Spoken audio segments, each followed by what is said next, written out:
Olá, boa tarde. Eu sou Luiz Carlos Franco e a primeira página de hoje vai falar de empreendedorismo. Todo mundo quer ser, ou sonha pelo menos, em ser o dono do seu próprio negócio, o seu próprio chefe. Mas a coisa não é tão simples assim. Nós vamos entrevistar dois empreendedores. Acompanhe o cenário.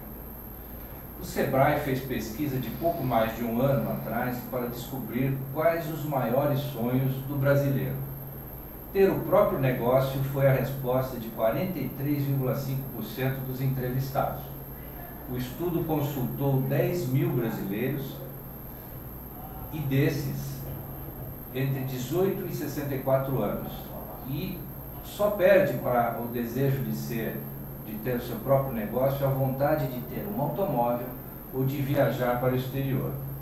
Convidamos Rodrigo Bolton, criador da marca de biojoias, Ateliê Especiarias, e Patrícia Soldovieri, espero que eu esteja pronunciando certo. Correto. Da diretoria administrativa financeira da California Toys, que representa o marido que está em viagem de negócios e quem começou o negócio, a empresa. Eles fazem carrinhos, eles importam carrinhos em miniatura para colecionadores. Prazer em ter vocês aqui. E é uma pergunta para ambos. Eu gostaria que vocês falassem como é que surgiu a ideia do Ateliê Especiarias e da Califórnia, ou a California Toys. Rodrigo. Bom, obrigado também pela oportunidade, né, pelos nossos internautas que estão vendo a gente aqui, e ao vivo sempre é diferente, né? Bom, o ateliê ele começou em 2004. Minha área era voltada para produtos do mercado financeiro. E eu fiquei assim, eu vi um universo novo lá nos Estados Unidos, quando uma viagem que eu fui para lá, e percebi que tinha uma lacuna que não era preenchida para o mercado que existia lá de sustentabilidade, né? E naquela época as empresas que abriam capital, elas necessariamente tinham que ter governança corporativa e o braço de responsabilidade socioambiental. E ali vi que tinha uma lacuna voltada para joias, que não tinha isso, né? E nem para a área de perfumaria. Falei, pronto, esse aqui é o que a gente tem que fazer no Brasil, né? E baseado nisso, em 2006 fiz um plano de negócio, fiquei praticamente um ano inteiro fazendo esse plano de negócio. Em 2007 a gente abriu uma primeira loja, como uma loja conceito, né? Dentro do mercado municipal, totalmente improvável, né? Você vai abrir uma loja de joias dentro do mercado municipal, mas foi isso que a gente quis fazer. Né? Foi difícil, mas eis que a gente agora em 2013 está aí com 2014, estamos com 13 lojas, uma loja no Chile, um ateliê próprio que faz as nossas peças e uma fábrica de perfumes que produz isso, né? Então essa foi a história bem resumida do ateliê, né? Nossa ideia era mostrar isso, da possibilidade da gente poder fazer coisas muito diferentes, né? Num universo de sustentabilidade e glamour, né? Porque não, joia e perfume, isso é resultado de glamour. Nós vamos detalhar isso mais. Agora, Patrícia, conta essa história de carrinho de miniatura. Boa tarde a todos, obrigada também a oportunidade. Tudo começou de um sonho, na realidade. O Djalmir Soldovieri, ele é o diretor da empresa, da California Toys. Desde os 5 anos de idade, ele coleciona carrinhos em miniatura, também chamado réplicas. Até 1975 ele conseguia dar andamento na sua coleção. A partir disso houve o fechamento das importações no Brasil. E aí houve uma dificuldade imensa dele ter o acesso aos produtos, né, dar continuidade à coleção. Dependia de viagens internacionais, era uma dificuldade imensa. Em 91, já casado, constituído família, gerente administrativo numa multinacional, ele teve a oportunidade de aderir a um plano de uma demissão bonificada. E ele, nesse momento, ele falou, não, eu vou lembrou da coleção, dos carrinhos, e foi daí que começou. Realmente começou de um sonho, não teve um planejamento, um plano de negócios, e sim a necessidade que ele sentia baseado na própria experiência, né? Então começou dessa maneira. Eu vou mostrar aqui, antes de passar uma pergunta que vai ajudar quem quer fazer o seu próprio negócio. Esse aqui é uma das miniaturas É uma Lamborghini, é uma Lamborghini isso? Lamborghini. Parece muito o carro do Batman, né? E aqui tem um trabalho do Rodrigo, um dos muitos trabalhos, eles são extremamente criativos e nós vamos poder mostrar e também o VT vai mostrando aí para vocês. Segundo pesquisa do IBGE, de cada 100 empresas abertas no Brasil, 48 encerraram as atividades em 3 anos. De acordo com o SEBRAE, Serviço de Apoio a Micro e Pequenas Empresas, entre as principais razões para o fim precoce das empresas estão a falta de planejamento e o descontrole da gestão. Você falou, Rodrigo, que você fez um plano. Como é que vocês planejaram antes de abrir o próprio negócio? Fizeram pesquisa ou foi na coragem mesmo? Não, também tinha a questão da paixão, né? Arte é o que a gente nascia com isso, era a nossa vocação, na verdade, né? Então a gente juntou essa ideia, quer dizer, a minha sócia, que é designer, e eu que gostava dessas ideias criativas e mirabolantes muitas vezes, né? Falamos, não, peraí, legal, vamos entender esse universo, vamos fazer quando você faz um plano de negócio, na verdade você vai entender esse universo, né? Você vai ver quem são os potenciais concorrentes, como é que é esse mercado, o que esse mercado tem de barreiras, né? Eu tinha expertise nisso, então isso ajudou bastante. Mas além da questão do planejamento, né, realmente o que o SEBRAE diz, 3 anos, muitas vezes até em 5 anos uma empresa também chega a fechar, isso também se deve porque a gestão, né, de recursos, quer seja de pessoas, quer seja ele econômicos, né, ele é negligenciado. Então muitas vezes a empresa ela deixa para lá, diz, estou ganhando muito, mas não sabe gerenciar isso, né? Não consegue maximizar minimizar seus gastos e maximizar o seu lucro. Então, foi isso que nós fizemos, né? Mas você tinha, por exemplo, um dinheiro, que quando você saiu da empresa, um dinheiro guardado para dizer, bom, eu vou aguentar até X tempo, até Sim, que isso... eu fiz um pé de meia. Não, eu fiz um pé de meia, quer dizer, quando realmente eu me desliguei da minha profissão, meu ramo de atividade que eu tinha, mudei totalmente de ramo de atividade, né? Eu tinha um pé de meia para me manter pelo menos por uns 3 anos, que era essa a minha previsão. E isso tem que dar certo em 3 anos. E né? deu certo antes de 3 anos? Em 2009 a gente teve que reinvestir, então me parece que deu certo, né? A gente fez uma fábrica de perfumes em 2009. A gente nasceu em 2007, fazer uma fábrica de perfumes com todas as suas regulamentações e afins no Brasil, ele é muito, assim, horrível de você abrir uma empresa dessa. Nós vamos falar desses obstáculos, espera um pouquinho. Patrícia, e vocês? Como é que vocês começaram a empresa? Tá bom, veio de um sonho, eu saí, peguei um dinheiro, esse dinheiro dava por quanto tempo e como é que foi o começo da empresa? O começo realmente veio desse capital que ele aderiu a esse plano. Nós estamos falando de 23 anos atrás e foi numa luta muito grande, porque ninguém no Brasil, Luiz, ensinava, olha, a importação se faz assim. Ele desbravou todo esse mercado sozinho, tá? Uau. Ele ia no contador, no Banco do Brasil e etc. E começou com um e-container, uma coisa muito pequena, mas assim, uma coisa importantíssima que eu quero deixar como recado é o conhecimento técnico do produto que ele tinha. Ele conhecia muito bem todos os carrinhos, as escalas, as fábricas, ele viajava muito, ele sabia o que estava acontecendo lá fora e ele queria trazer todo esse universo para o Brasil. Então essa vontade dele foi uma coisa, e esse desdobramento dele foi uma coisa importantíssima. O capital, ele era totalmente reinvestido, o lucro era totalmente reinvestido até os primeiros 4 anos da empresa, totalmente reinvestido para aumento de linha, aumento de representações, sempre visando a empresa. E o conhecimento técnico, o envolvimento na gestão dos negócios, isso é extremamente importante. Vamos pegar uma lição do Drummond. Drummond falava em pedras no caminho. Quantas pedras você teve no caminho do ateliê para chegar onde você chegou? Teve não, né? No passado tem ainda, e imagino que vai ter, né? A gente não é a primeira pedra, né?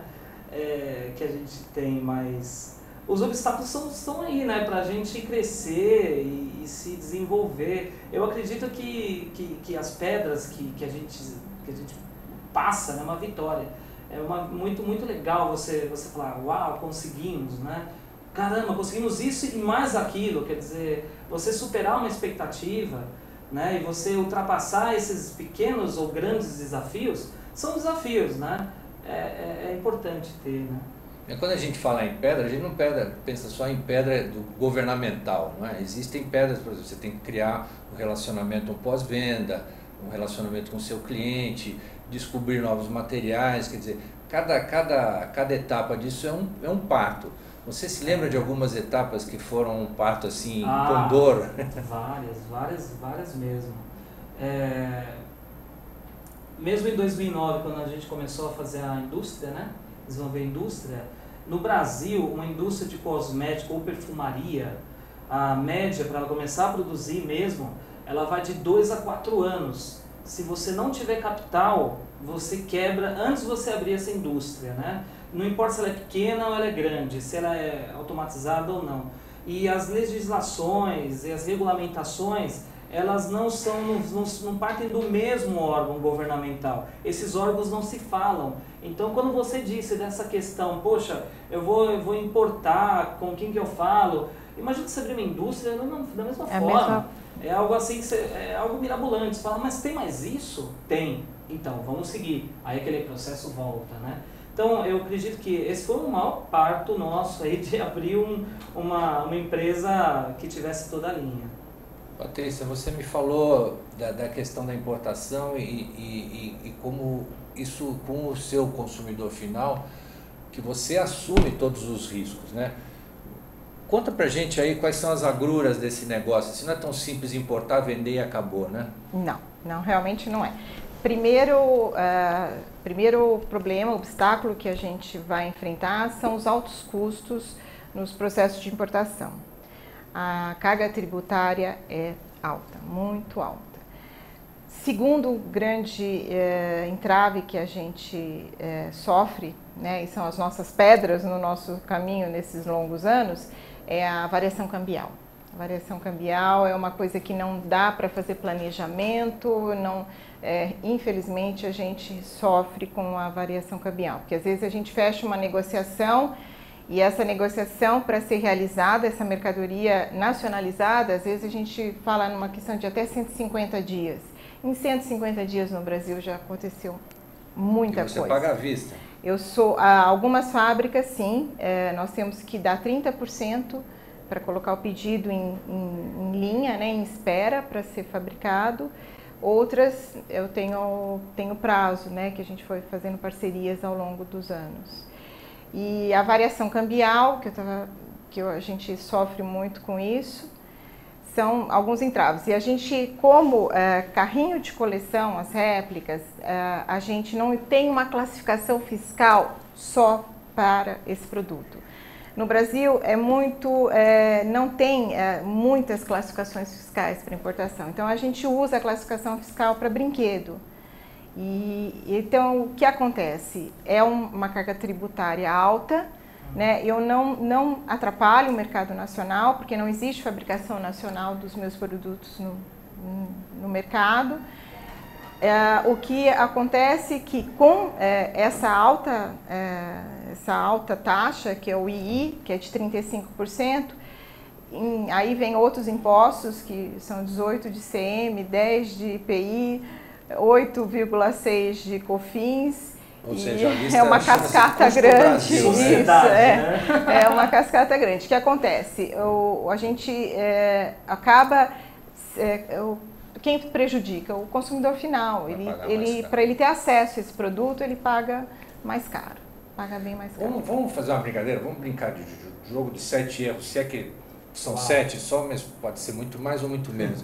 Mas assim, eu quero abrir o meu negócio, eu estou vendo o programa e eu pergunto a vocês, o que eu posso e devo fazer e o que eu jamais devo cometer para não ser uma das empresas que fecham, segundo a estatística do Sebrae?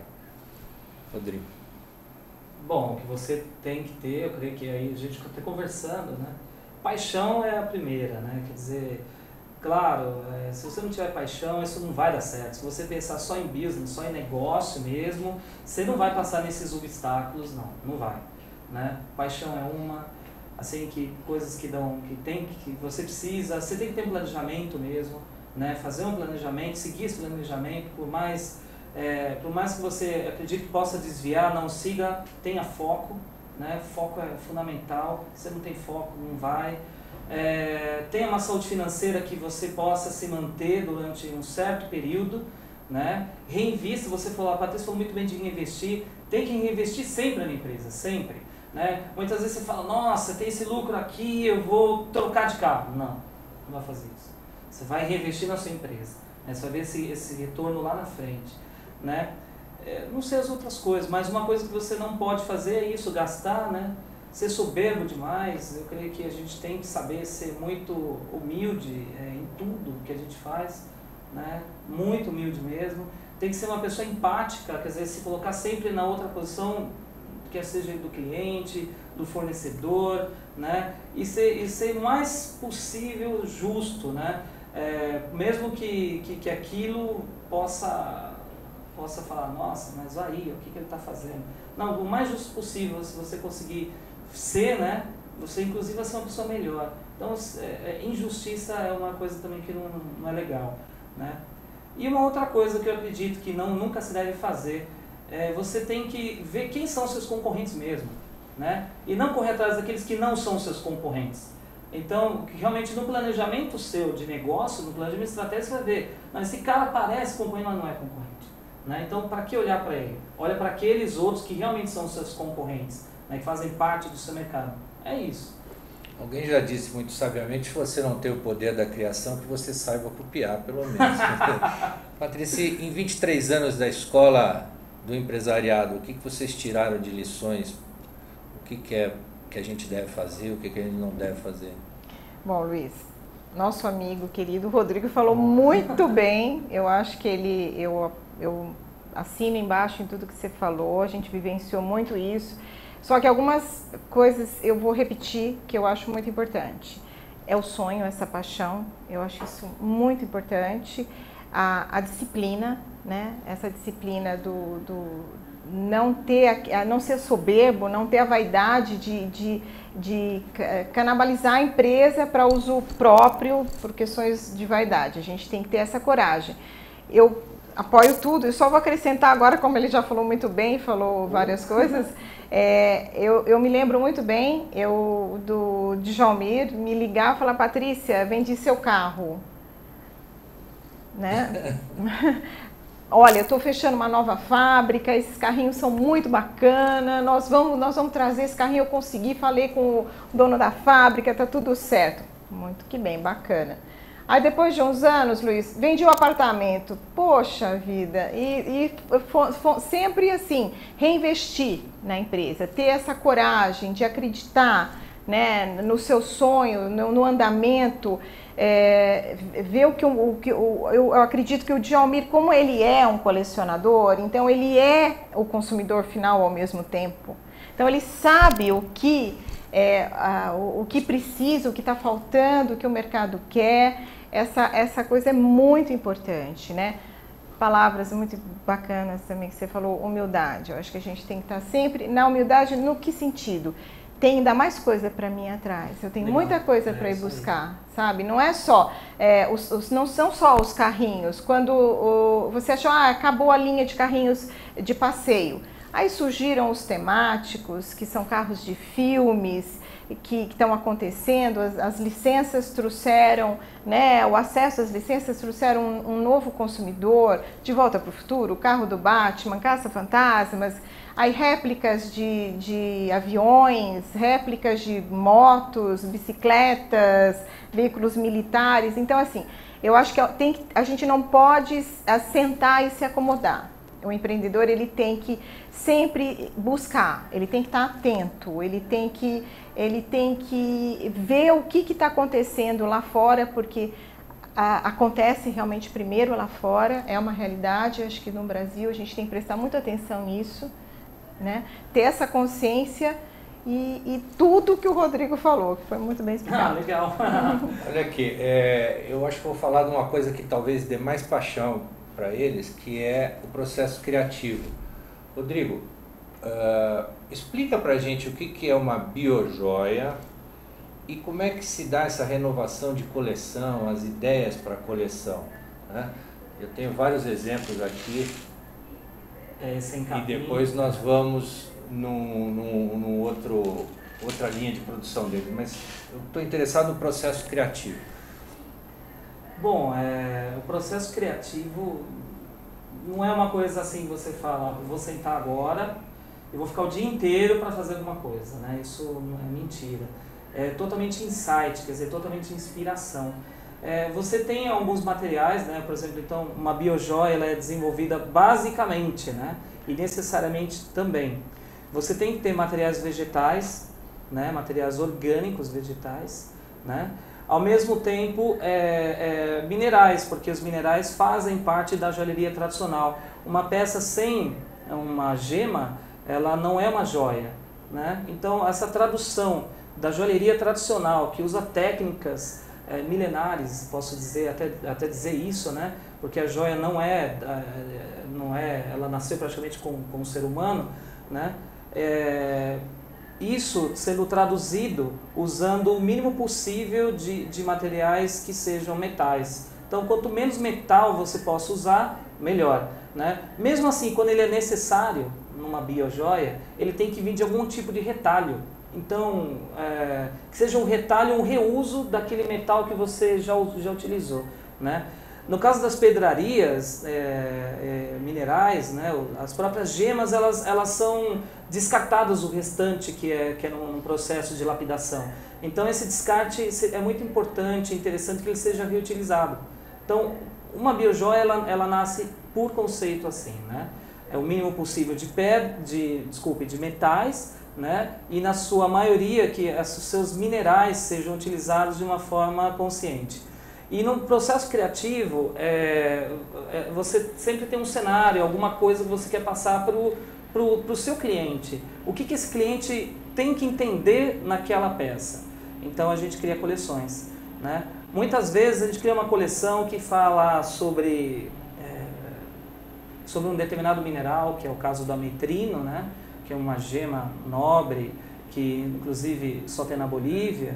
Tem pouco no Brasil, mas as melhores gemas são da Bolívia. E aqui a gente quis contar um pouco dessa história, dessa pedra que é usada assim lá fora, né? O brasileiro nem imagina que existe no nosso vizinho, né, uma pedra tão importante e bonita como essa.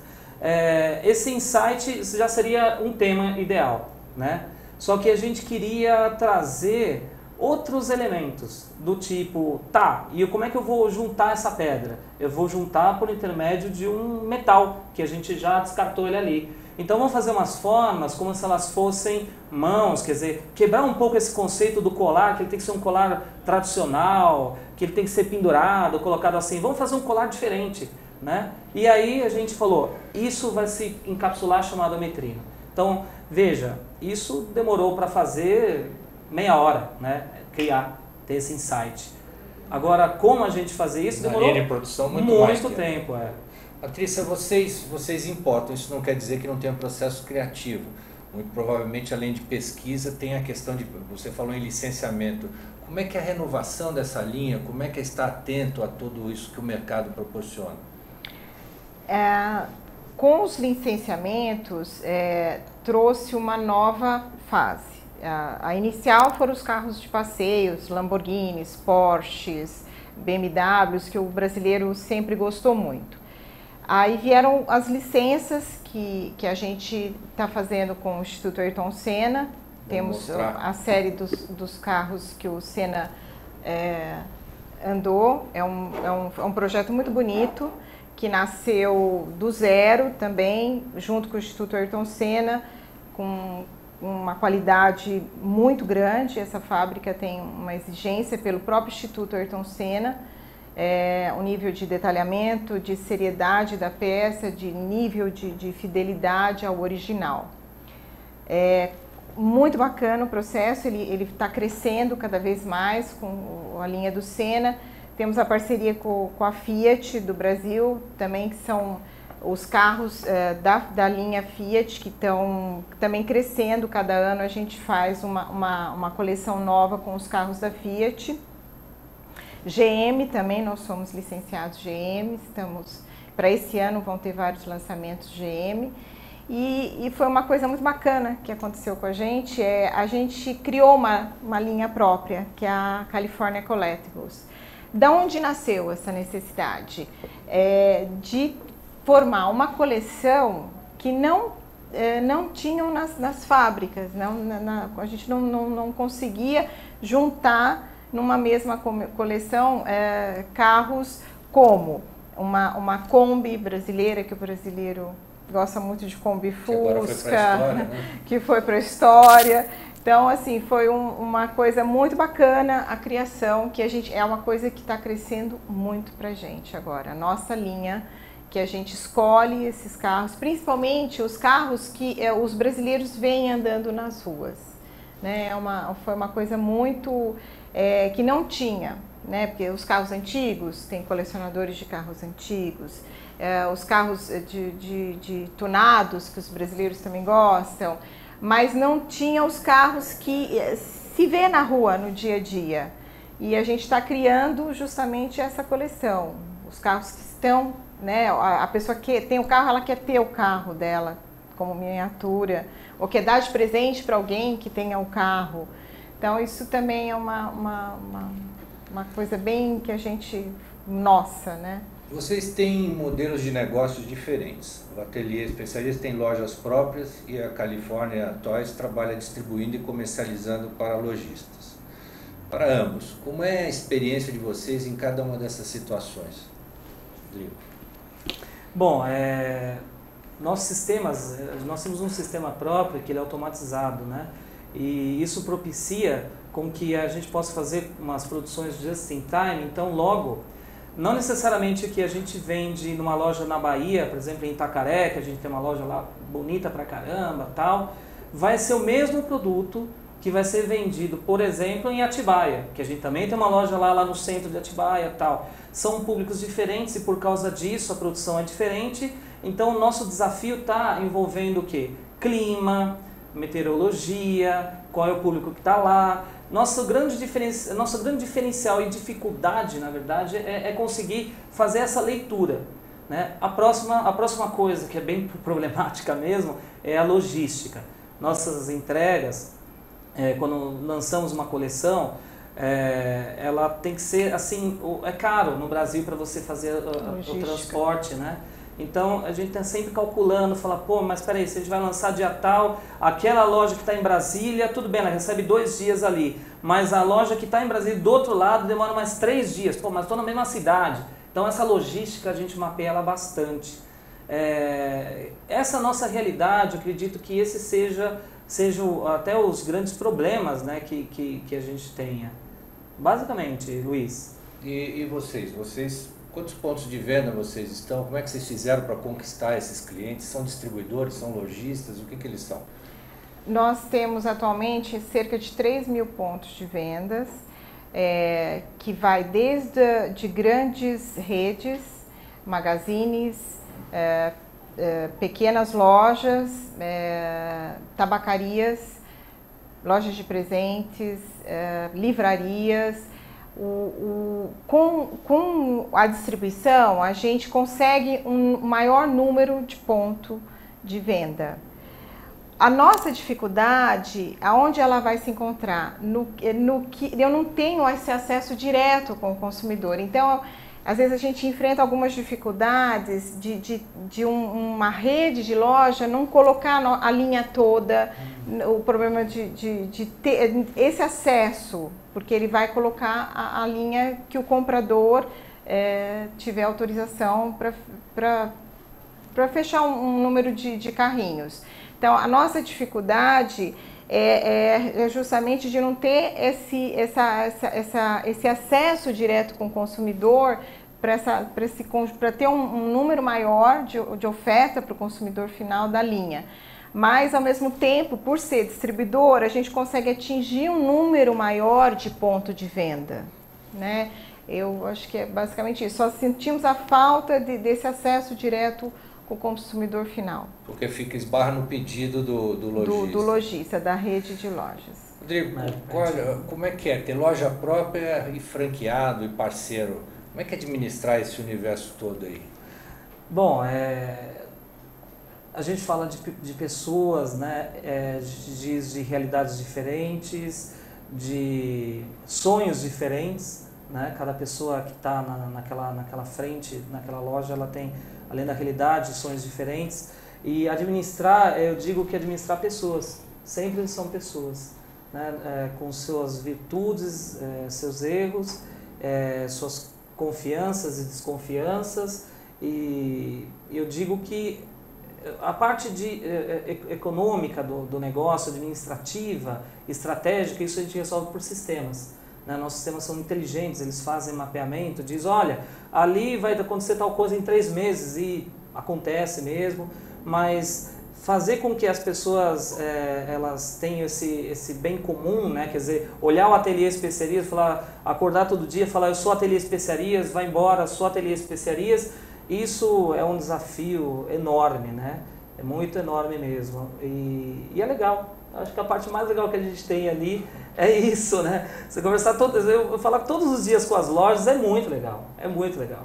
Quantas são próprias e quantas são franqueadas ou parceiros? São 3 próprias.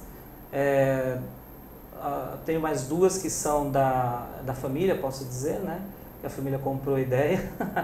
E as demais são de clientes nossos. Foram clientes que se interessaram. E posso dizer uma coisa, Luiz, sempre a gente recebe, quero abrir uma loja de vocês, quero abrir uma loja de vocês. E a gente está sempre olhando e falando, mas por quê?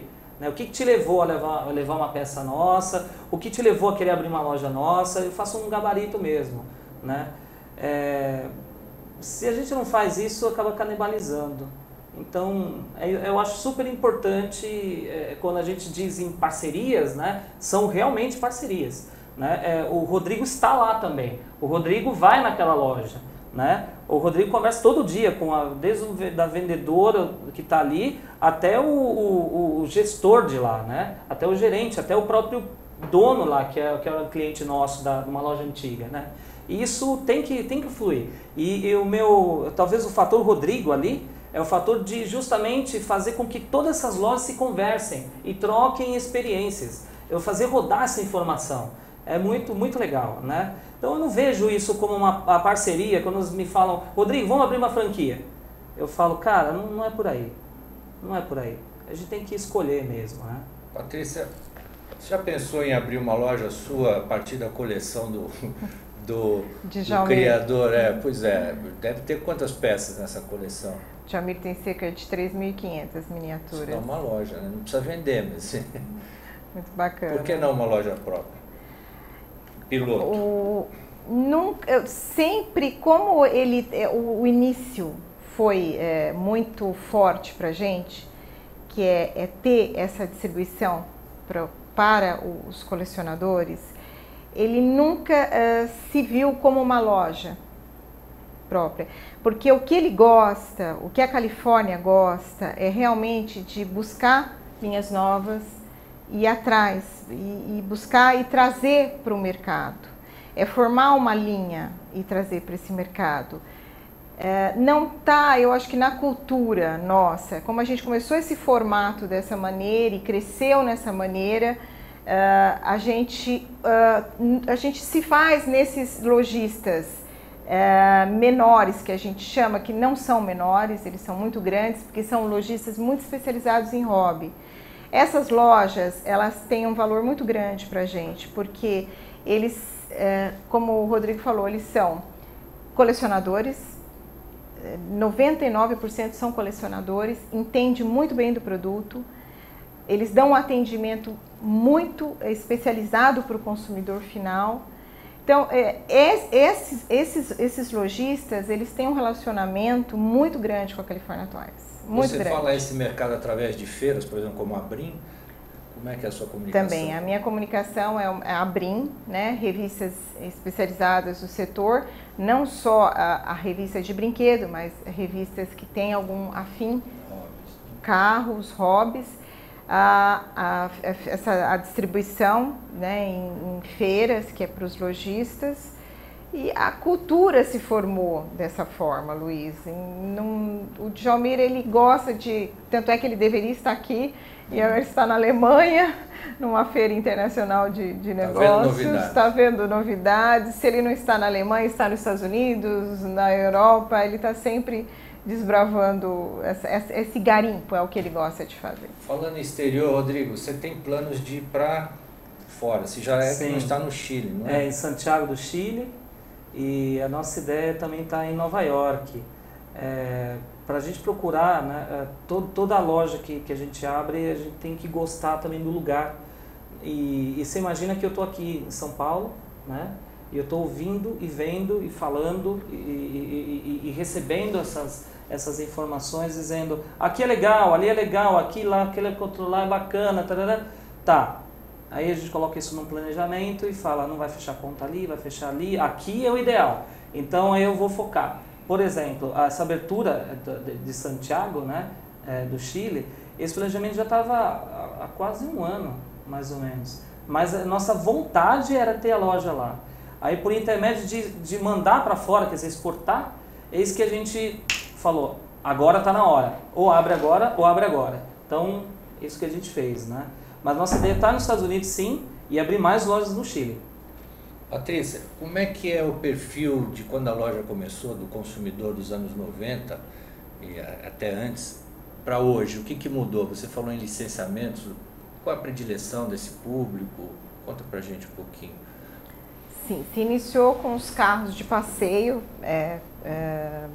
em escalas, né, nessas diferentes escalas, que é um 18, que são as mais populares, que quer dizer, até acho interessante colocar, um 18 quer dizer que a miniatura ela é 18 vezes menor que a original.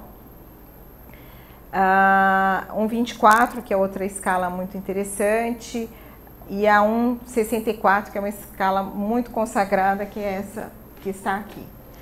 Pode mostrar. Isso, essa escala que está aqui.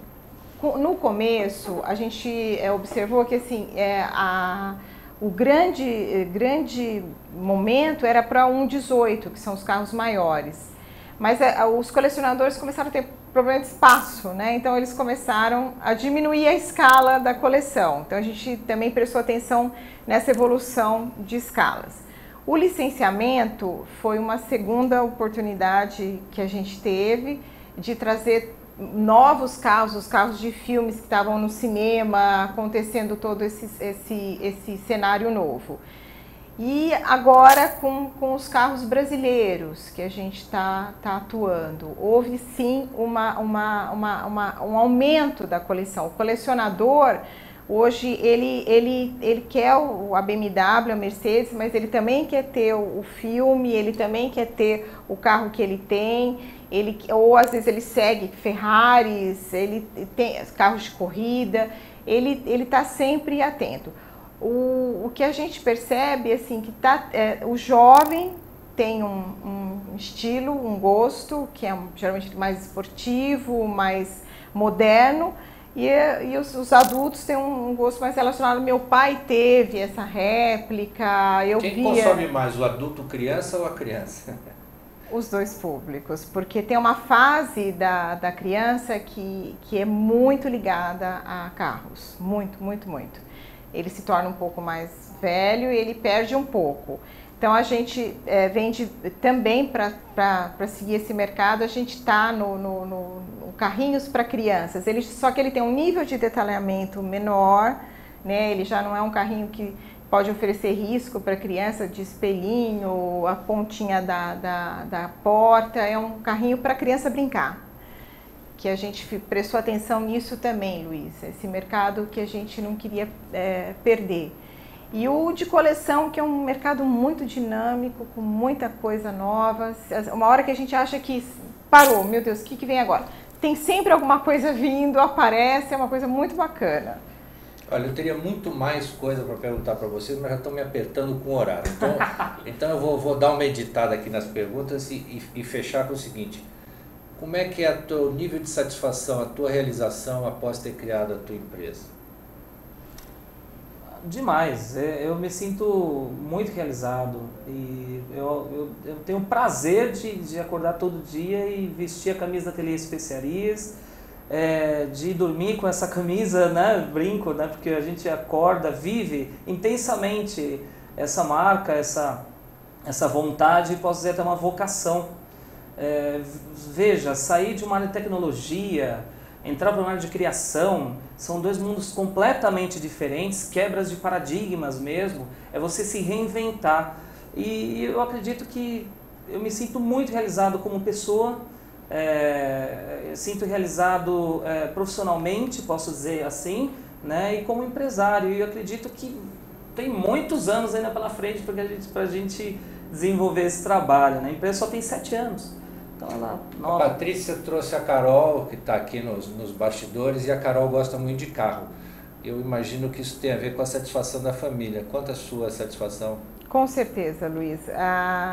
O sonho que se tornou realidade por um grande esforço do Djalmir em empreender, em acreditar, em ter toda a seriedade no negócio, em acompanhar essa gestão em todos os sentidos, ele nos contagiou. Quanto eu era nutricionista e fui para a empresa para dar uma força para ele, falou: Patrícia, fica comigo 1 ano, me dá uma ajuda na parte administrativa. 18 anos. Esse 1 ano se tornou 18 anos. E agora a gente está numa fase muito bacana também, que é a 2ª geração que está participando junto com a gente na empresa.